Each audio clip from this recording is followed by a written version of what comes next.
울먹인 이재명 대표의 호소, 또 정진석 비대위원장의 특검 거부 관련 내용 들으셨는데 어떻게 들으셨습니까? 윤석열 대통령의 국회 예산안 시정연설 하루 앞둔 여야 지금 초긴장 대치 상태를 계속 이어가고 있는 상황입니다. 오늘의 전국 현안은 김형준 명지대 특임교수, 배종찬 인사이트K 연구소장과 짚어보겠습니다. 자, 어서 오십시오. 안녕하세요. 안녕하십니까? 안녕하십니까? 안녕하십니까?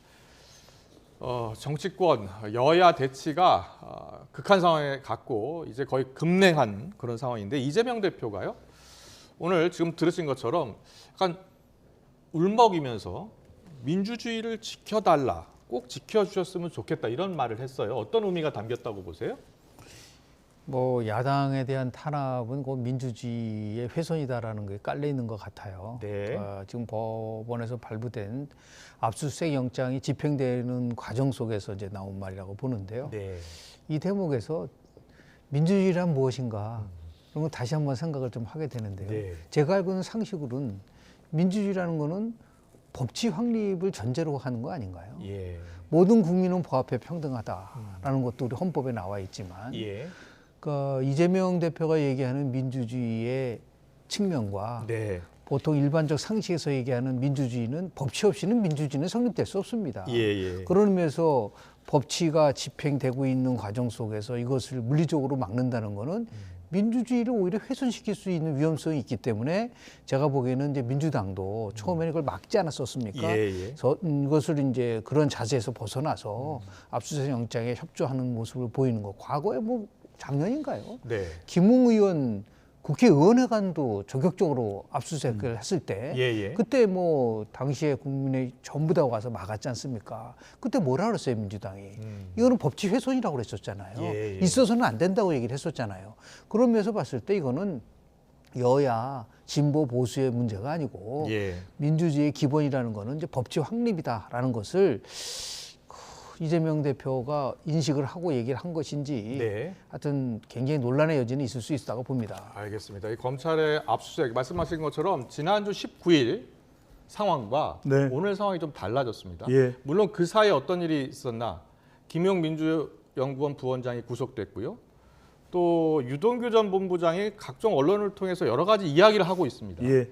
그 이후로 민주당의 어떤 그 상황이 바뀐 것인지 이번에 압수수색을 사실상 변호인 입회하에 지금 허용한 것으로 이렇게 봐야 그렇죠. 되겠죠. 예, 어떤 변화가 있었을까요? 여론 때문이라고 봐야 되겠죠. 예. 유동규 전 본부장이 적극적으로 발언하기 시작하면서 상당히 여론상 불리해질 수도 있는 것입니다. 네. 자칫 대치 국면에서 이것이 정치 탄압의 성격이냐 아니냐 진상 규명의 성격이냐 당 내에서도 다른 목소리가 나올 정도거든요. 저는 이재명 대표의 눈물이 다른 의미도 있다. 어떻게 네. 보는지에 따라서 정치 생각형에 따라서 다를 수도 있습니다. 예. 이것이 감정의 표출인지 아니면 눈물 연기인지 예. 심지어는 격정의 토론인지 저는 이재명 대표의 속마음은 너무 힘들다. 네. 지금 대선 끝났고 또 지방선거 거쳐서 당대표의 자리에까지 와 있지만 이 정치적인 고난이 끝나지 않는구나. 네. 저는 이 대목에서 이 눈물의 의미는 뭔가 지지층의 결집으로 보입니다. 그러니까 예. 지금 지지층이 와해돼 버리면 다 무너지는 것이라고 판단할 수가 있거든요. 왜 그러냐면 당내에서 목소리가 나오고 이재명 대표로 인해서 당의 위기가 더 고조되고 있다. 이렇게 되는 순간 이재명 대표로서는 그건 더 힘든 상황이 돼버릴 겁니다. 그러니까 이 눈물은 적어도 눈물이 어른거린 것은 저는 당도 또 스스로도 상당히 힘든 상황에서 지지층의 결집에 대한 강한 의지로 봐야 되겠죠. 그렇군요. 지지층의 결집을 보고 눈물을 흘린 것이다. 네, 지지층의 결집을 노린 것으로도 볼 수가 있는 것이죠. 예, 알겠습니다. 일단 지금 민주당은 끝까지 압수수색을 막으려 했는데 결국 오늘 압수수색을 사실상 이렇게 허용한 것은 그렇습니다. 어떻게 보면 국민의 여론을 본 것이다 이렇게 해석을 하셨거든요. 어떻게 보셨어요? 뭐 여론의 역풍을 생각했다라고 생각할 수도 있는데요. 네. 저는 조금 이제 달리 접근하는데 지난 2003년도 당시에 한나라당 차떼기 사건 아시지 않습니까? 그 당시에 뭐 규모도 굉장히 컸을 뿐만 아니라 그 불법 대선 자금을 주도했었던 우리 서정우 변호사가 차떼기를 했잖아요. 그렇죠. 그 상황 속에서 이해창 총재가 어떻게 했죠? 저렇게 뭐 울먹이면서 민주주의를 지켜달라고 그랬나요? 본인이 직접 검찰에 갔습니다. 예. 나를 수사해라. 나는 받은 적이 없다 이렇게 얘기를 하면서 아주 전공법을 썼거든요. 예. 지금도 아직까지 뭐 우리가 법원에서 얘기하는 상식적인 선이 아니라 네. 무죄 추정의 원칙이 있잖아요. 그러니까 김영 위원장이 진짜 돈을 받았는지 안 받았는지 네. 그 돈이 예를 들어서 정말 이재명 대표가 인지하고 있는 건지 이재명 대표한테 전달 아무도 모릅니다. 이런 진실이 지금 밝혀지지 않았기 때문에 사법적 판단이 있기 전까지는 네. 이것을 정치적 음모다, 회유다, 조작이다 이런 식으로 몰고 가는 거는 제가 볼 때는 오히려 그건 하책이다. 그러니까 전공법으로 예. 당당하게 이 문제를 처리해 나가는 그렇게 하고 그리고 정치인 특히 대통령이 될 사람이 이렇게 감성적인 발언으로 예. 지지층을 결집을 하는 거는 뭐 어느 정도 효과는 있을 수 있겠지만 전체를 국민 전체를 생각해서 움직이는 거라고 한다면 더 이상 이런 식의 이제 감성적 발언보다는 예. 당당하고 떳떳하고 그리고 솔직하게 이 문제를 처리하는 왜냐하면 지금 아무도 지금 몰라요. 예. 사법적 판단이 내려진 상황이 아니기 때문에 네, 네. 그렇게 접근하는 것도 하나의 방법이 아닐까라는 생각을 좀 합니다. 알겠습니다. 지금 민주당이 이제 긴급 의총을 네. 열었잖아요. 그런데 내일 윤석열 대통령의 국회 시정연설이 있습니다. 그런데 윤석열 대통령의 사과가 없으면 네. 시정연설 들을 수 없다. 야당 탄압에 대한 사과를 하라고 사실상 촉구를 했고요. 시정연설도 사실상 거부 입장을 밝힌 거거든요. 네. 민주당의 대응에 대해서는 어떻게 평가하세요? 글쎄요, 저는 아직까지 최종 결정이 내려지지는 않았고요. 예. 그다음 보이콧을 하느냐 아니면은 국회 내에서 종이 피켓 등을 통해서 윤석열 정부 그리고 검찰의 수사에 대해서 반박하는 예. 태도를 보일지 모르겠습니다만 저는 다분히 국회 내에서 대통령 시정 연설을 들으면서도 국회 다수당이기 때문에 보이콧하기보다는 오히려 대통령이 보는 장소에서 저는 대통령에 대해서 반박하는 피켓과 의견을 전달할 가능성이 상당히 높다고 봅니다. 또 그렇게 네. 해야 마땅할 것 같고요. 방금 전에 이제 김영준 교수님께서 2003년 4년에 이 차태기 한나라당 상황과 비교를 해주셨는데 저는 조금은 다르다고 봅니다. 차이가 예, 있다고 예. 보는 것이 지금 이재명 대표의 수사는 명명백백히 밝혀져야 될 일이지만 더불어민주당 입장으로서 봤을 때는 참 여기서 법리적으로만 대응하기는 쉽지 않을 겁니다. 왜냐하면 예. 이재명 대표의 운명이 또 당의 운명과 직결되거든요. 그리고 또 저는 민주연구원에 대한 압수수색이라는 것이 단순히 김용 부원장 한 명만 관련될 것인가 그렇지 않을 수 있는 것이 지금 대선 불법 자금과 연관되거든요. 이거 잘 보셔야 됩니다. 더불어민주당을 압수수색한다는 것이 관련된 대선에 어떤 내용이 나올지 알 수가 없는 겁니다. 예. 그리고 우리가 이 검찰의 압수수색을 한 번이라도 받아본 사람이나 기관이 있다면 2020년에 총선 때는 민주연구원이 관련된 게 없겠습니까? 그러면 이 이야기는 더불어민주당에 대한 수사로 전환될 가능성을 배제할 수 없는 겁니다. 그러니까 예. 당은 뭐냐? 이것이 정확하게 이재명 개인으로 국한되는 차원과 또 당으로 전면적으로 또 확대되거나 그 이후에 문재인 전 대통령까지 겨냥되는 부분에 경계선이 사실 명확하지는 않아요. 그렇다면 당으로서는 일단은 어떤 결과가 나오기 전까지는 좀 강력한 대응을 할 수밖에 없는 입장도 있는 것이죠. 그렇군요. 알겠습니다. 그런데 지금 오늘 이재명 대표가요 대장동 특검 얘기를 하지 않았습니까? 여기에 저축은행, 그러니까 윤석열 대통령과 관련이 있는 것으로 지금 알려진 저축은행 비리 사건은 제외하고 대장동 특검 받아라 이렇게 요구를 했거든요. 이 요청 물론 즉각 국민의힘은 거부를 했습니다. 이 특검은 실은 대선 과정 속에서도 나왔잖아요. 그때 그럼 왜 안 받았어요? 예. 그때 윤석열 후보는 자신과 본인과 관련된 것도 다 포함해서 특검하자고 그랬었잖아요. 예. 그때 그거를 거부한 사람이 이재명 후보예요. 그러니까 지금 와서 또 다시 이제 특검 얘기를 하는데 특검이란 게 원래 이제 검찰의 수사가 부진하거나 이랬을 때 나오는 이제 보통 이제 그 다른 방법이라고 보는데 두 가지는 분명히 해야 된다고 보는데요.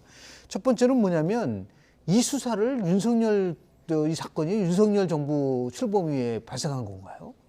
아니잖아요. 예. 문재인 정부 때 나온 겁니다. 그리고 대장동과 관련돼서는 민주당 경선 당시에 이낙연 측에서 이 문제를 먼저 제기를 했다는 그 사실을 왜 우리는 정확하게 알아야 된다. 예. 그렇기 때문에 정치 탄압이다, 정치 보복이다라는 프레임이 먹히지 않는 이유가 거기에 있는 것이 아닐까라는 네. 생각이 좀 들고요. 예. 두 번째는 지금 예를 들어서 나는 민주당이 이재명 개인 하나에 의해서 망가질 수는 없다고 저는 봐요.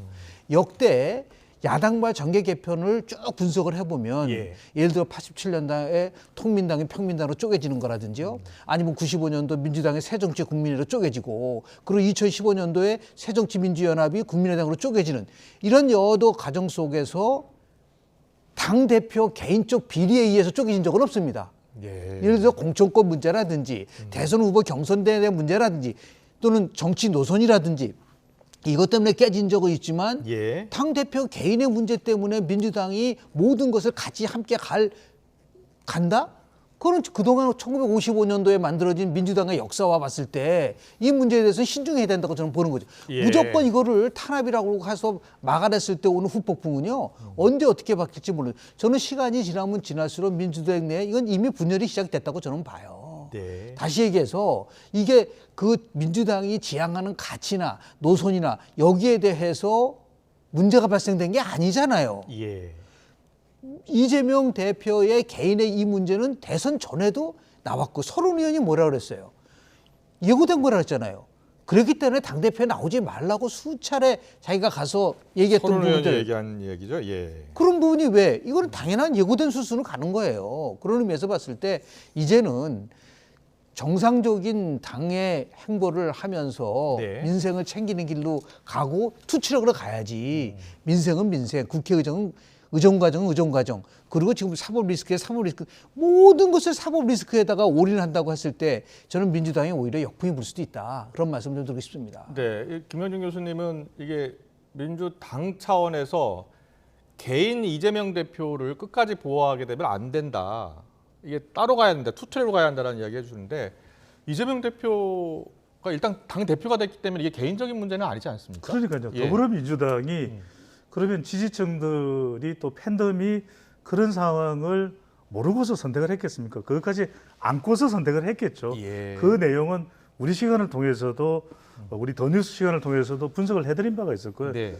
김영준 교수님 말씀대로 그렇게 또 일각에서는 주장을 하고 있습니다만 저는 지금 더불어민주당의 태도는 대선 자금이라는 것이 단순히 대선 후보만 국한될까요? 그건 아닐 겁니다. 예. 당에까지도 영향을 주는 것이고 그리고 전당대회에서 그런 이재명 대표의 수사 리스크까지 안고서 사실은 지지층들이 선택을 한 거죠. 근데 지금 중요한 것은 저는 대장동 특검이 대선 때와 지금이 왜 다르냐? 예. 정권이 바뀌었죠. 그러니까 대선 때만 하더라도 아직 문재인 정권입니다. 문재인 정부에서는 대등하게 어느 정도 주장될 수 있는 것이고 이재명 당시 후보 입장에서는 대장동 특검을 받아들이는 순간 대장동 선거가 될 수밖에 없을 거예요. 실제 그런 성격이 다분하긴 했지만 네. 근데 지금은 윤석열 정부에서 윤석열 대통령이 주도권을 가지고 있는 정권에서 대장동 특검에 대해서 받아들일 리가 만무한 거죠. 예. 그러면 많은 국민들도 궁금하실 테고 이재명 대표가 저는 이것을 제 분석입니다. 네. 저는 결국 이것은 법리 전쟁과 여론 전쟁이 동시에 진행될 수밖에 없다. 왜? 네. 정치적 공방이 다분히 섞여서 진행되는 전쟁이고요. 그렇다면 대장동 특검을 제안한 이유는 뭘까? 윤석열 대통령도 같은 반열의 선상에 놓고서 같이 비교합시다. 예. 우리 같이 국민들 의혹을 털어냅시다라고 이 국민 여론전을 전개하는 것이고 저는 부산저축은행을 뺀 이유는 부산저축은행까지는 빼겠다. 네. 그것도 못 받아들이냐. 이것 역시 한 발 더 나가려는 여론의 포석이라고 봐야 되겠죠. 그렇군요. 지금 뭐 대장동 특검 이야기 계속 나오고 있습니다. 그런데 이제 대장동 이 특검을 두고도 팽팽하게 여야가 맞서고 있는데 국민의힘 같은 경우에는 특검 가당치도 않다 이런 입장이 계속 이야기하고 있고요. 민주당에서는 진실을 밝히기 위해서 김건희 여사 특검 즉각 수용하라고 압박하고 있습니다. 오늘 여야 원내대표의 목소리 듣고서 더 이야기 나누겠습니다. 또 이재명 대표께서 특검을 하자는 사람이 범인이다. 특검 수사를 하면서 시간을 끄는 것이 적폐 세력의 수법이다. 이렇게 말씀하셨는데 저희들이 꼭 여기에 해당되는 케이스라고 보고 있습니다. 그래서 검찰 수사가 제대로 되지 않다든지 검찰 수사에 문제가 크게 드러났을 때 특검 도입이 논의될 수 있는 것이기 때문에 지금 단계에서는 전혀 특검은 가당치 않다. 이런 생각입니다. 도이치모터스 주가 조작 의혹은 실체가 점점 확실해지는데도 김 여사에 대한 수사만 오리무중입니다. 국민의 집단 망각이라도 기다리는 것인지 모르겠으나 김건희 여사 특검법에 찬성하는 국민이 반대 의견의 2배입니다. 진실을 밝히기 위해 김건희 여사 특검을 즉각 수용할 것을 촉구합니다. 특검을 거부하는 자가 범인이란 말씀 되돌려드립니다. 특검을 거부하는 자가 범인이다. 양쪽에서 같은 이야기를 하기 때문에 예. 이쪽에서 들을 때는 누구 말이 맞는 것 같고 저쪽에서 들으면 또 저쪽 말이 맞는 것 같고요. 그런데 일단은요, 민주당이 계속 그 대장동 특검을 주장하고 있는데 여당에서 받지 않으려고 하고 있고요. 또 대통령이 나중에 또 거부권도 행사할 수 있는 것이라면서요. 그런데도 계속해서 대장동 특검을 주장하는 이유는 어디 있다고 보세요? 일단 뭐 검찰을 신뢰하지 않는다는 걸 전제를 하고 있는 것이요. 네. 현재 검찰은 윤석열 정부 하속에서 권력과 유착이 돼서 결국 야당 탄압의 도구로 사용되고 있기 때문에 네. 검찰을 전혀 믿을 수 없다라는 그런 게 이제 대전제를 깔고 있는 게 아닌가라는 생각을 좀 하게 되는 거고요. 특검에 대한 부분들은 뭐 주호영 원내대표도 얘기를 했지만은 수사가 미진하다든지 국민적 의혹이 오히려 검찰 수사 이후에 더 증폭됐다든지 이런 경우에 이제 특검으로 이제 수용되는 경우가 좀 많았었는데요. 지금 수사가 제가 볼 때는 시작에 불과하지 않습니까? 어떤 결과가 나올지도 모르겠고 그래서 차분하게 특검이 실행되기 전에 검찰의 수사 결과를 보고 그리고 미진하다고 판단하면 그때는 특검을 받지 않겠습니까? 근데 문제는 뭐냐면 또 특검을 할 때 그 특검이 누가 될 거냐 가지고 또 공방을 할 거예요. 지금 이제 야당 같은 경우에는 원내교섭단체를 이룬 정당 중에서 집권당을 제외한 쪽에서 특검을 추천할 수 있게끔 하겠다. 그러면 결국 야당에 의해서 그 특검이 선정되는데 이 문제를 가지고 또 공방이 줄 수밖에 없는 부분들이 많고요. 그래서 지금 서로가 뭐 특검 얘기는 뭐 너무 오랫동안 얘기했던 나오기고 또 물타기 특검이다. 결국 이제 공세 전환을 위한 특검이다. 그러니까 특검을 하나의 전략적 수단으로 사용하는 것이다. 이런 것에 대한 비판도 좀 많았었거든요.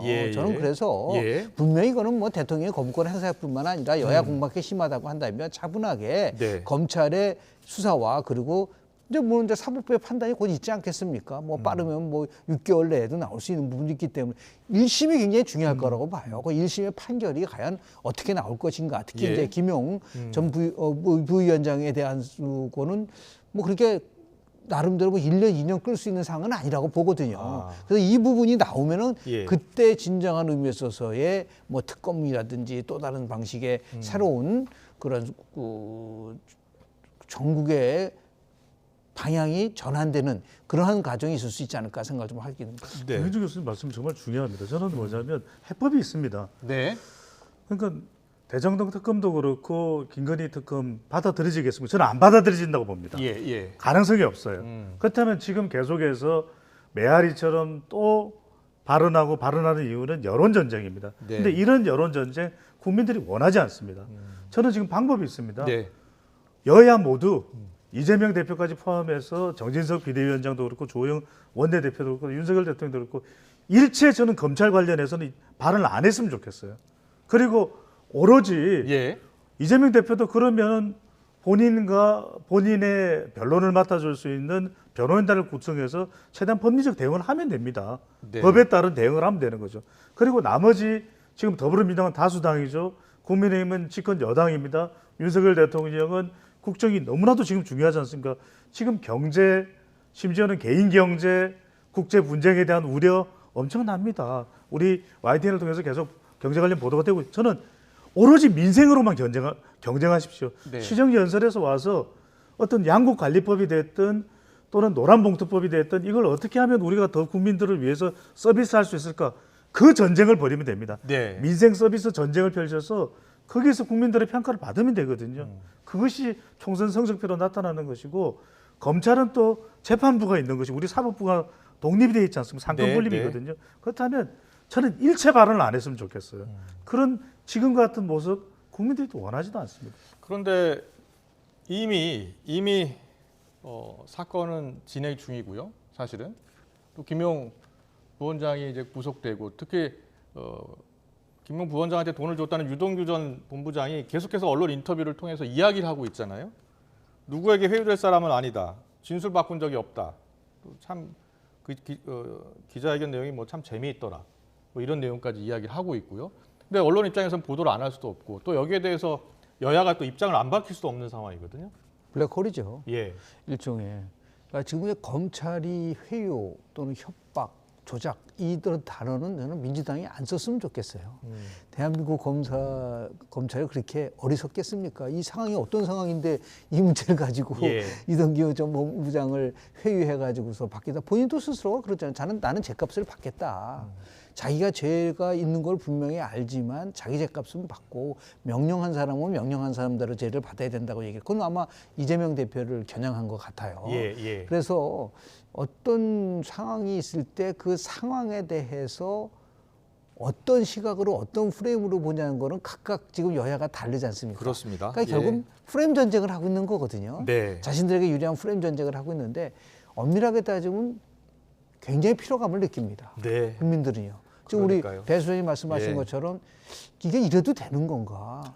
저는 내년도 경제는 더 어렵다고 지금 얘기를 하고 있고요. 지금도 무척 어렵습니다. 그렇습니다. 너무 어렵습니다. 예. 그러니까 대통령의 국정운영 지도가 좀처럼 움직이지 않는 지금이란 적폐 수사 등등을 해서 오늘 또 나온 움직이지 않는 여론조사인데 거. 잠깐 보여주실래요? 네, 그 예. 이유는 뭐냐면 바로 지금 국민들은 힘들다는 거거든요. 그러니까 빨리 이것을 해결할 수 있는 대통령의 어젠다, 비전 그리고 여야가 협치를 통해서 빨리 민생을 풀어가라고 하는 거를 주문하고 있는 거거든요. 그런데 지금 여의도는 각자 따로따로 놀고 있거든요. 저게 지금 뭐 0.2%포인트 떨어졌다는 거는 그건 변화가 없다는 얘기지 않습니까? 예. 그리고 더 팽팽한 나아가서 겁니다. 그러면 여론이 바뀌지 않은 거죠. 않은 지금. 거죠. 그러니까 긍정 32, 부정 64가 바뀌지 않은 겁니다. 그러니까 여론을 지배하는 여론에 영향을 주는 변수는 지금 얘기하는 뭐 수사라든지 검찰의 수사라든지 또 아니면 무슨 뭐 안보를 둘러싼 여러 가지 프레임 그게 아니에요. 네. 그러니까 당장 금리 문제, 환율 문제 더 나가서 지금 이 민생 문제를 어떻게 해결할 것인가를 지금 굉장히 새 정부에 대한 관심을 지켜보고 있거든요. 예. 그게 안 나오고 있으니까 네. 딱 정체 상태로 갈 수밖에 없던 이런 그렇군요. 상황이 보는 거죠. 예, 지금 국정수행 평가출이 나왔는데 네. 정당 지지도도 잠깐 보여주실래요? 그 정당 지지도를 보면요, 이게 리얼미터 조사입니다. 리얼미터에서 정당 지지율은 민주당이 더 올랐어요. 2%포인트, 48.4네요. 그러니까요. 물론 이제 지난주에 발표된 한국 갤럽의 결과는 다르기는 합니다. 네. 그러니까 검찰 수사를 한다고 해서 대통령의 국정 지지율이 올라가거나 예. 또는 검찰 수사를 한다고 해서 정당 지지율에 획기적인 변화가 오거나 또는 갤럽의 결과를 보더라도 더불어민주당이 빠지기도 하고 또 국민의힘이 올라가기도 하거든요. 네. 이 대목에서 중요한 건 뭐냐면 제가 언론에서는 그런 보도를 할 수밖에 없을 겁니다. 그래도 정치권에서는 네. 허허하하는 그 유연성이 우리가 90년대 초반에 YS DJ 정치에서는 심지어는 또는 JP 정치에서는 볼 수 있었지 않습니까? 네. 이러다간 큰일 나요. 예. 했던 것이 있다면 저는 네. 왜 그렇게 말씀드리냐면 다수당의 대표를 범죄자로 규정해버리면 더 이상 논의조차 할 수가 없는 것이거든요. 예. 저는 할 일은 해라. 수사는 수사대로 진행되겠지만 국민들이 원하는 것은 또 대통령의 지지율이 좋아져야 국정 운영도 탄력을 받을 수 있는 것은 할 일은 하라는 것이 아무리 수사는 수사 결과가 나온 대로 대응을 하면 될 것이고 그래도 정진석 비대위원장 또 더불어민주당 다수당의 대표인 이재명 대표가 머리를 맞대고 민생 이야기는 해야 되거든요. 네. 할 일은 해라는 것이 국민들의 주문일 것입니다. 알겠습니다. 근데 이 정당 지도와 관련돼서 네, 제가 말씀해 한 말씀을 좀 드리면요. 예. 어떤 정당이든 간에 자신에게 유리한 조사 결과를 가지고 거기에 도취되면 안 된다. 아. 예를 들어서 지금 예. 10월 17일부터 21일까지의 기간하고 지난주 금요일 날 발표한 한국 갤럽 조사에서는 원래 민주당의 지지가 무려 5%포인트 떨어졌거든요. 네. 그러니까 이 부분은 더 중요한 거는 뭐냐면 지금 6주 동안 예. 지금 6주 동안 민주당의 지지는 30%를 넘지 못하고 있다는 게 한국 갤럽 조사. 한국 물론 갤럽 조사요? 예. 조사 방식이 물론 달라요. 리얼미터처럼 ARS 예. 하는 거와 한국 갤럽처럼 이제 전화 조사는 건 다르지만 문제는 뭐냐면 왜 우리가 이런 그 다른 조사에서는 정말 30% 그렇네요. 박스권에 있고 예. 오히려 굉장히 강하게 대여 투쟁을 했을 때 지도가 떨어졌는지에 대해 똑같습니다. 지금 여당도 저렇게 리얼미터에서는 저렇게 나쁘게 나오는 이유가 뭘까인가를 봐야지 자기한테 좋은 거 최악의 상황을 대비하는 게 전략이고 최고의 상황에서 만약에 만족한다고 한다면 그건 전략이 나올 수가 없다. 그런 네. 말씀 좀 드리고 싶습니다. 알겠습니다. 여론조사 뭐 여러 다르게 나오니까 아전 인수격으로 이 여론조사 저 여론조사 그래서는 안 되죠. 그래서는 안 네. 된다는 말씀 잘 들었고요. 민생 좀 더 신경 써야 한다는 두 분의 공통된 말씀이 있었습니다. 오늘 정치권 이슈는 여기까지 듣겠습니다. 배종찬 인사이트K 연구소장 김영준 명지대 특임교수와 함께했습니다. 잘 들었습니다. 네, 고맙습니다.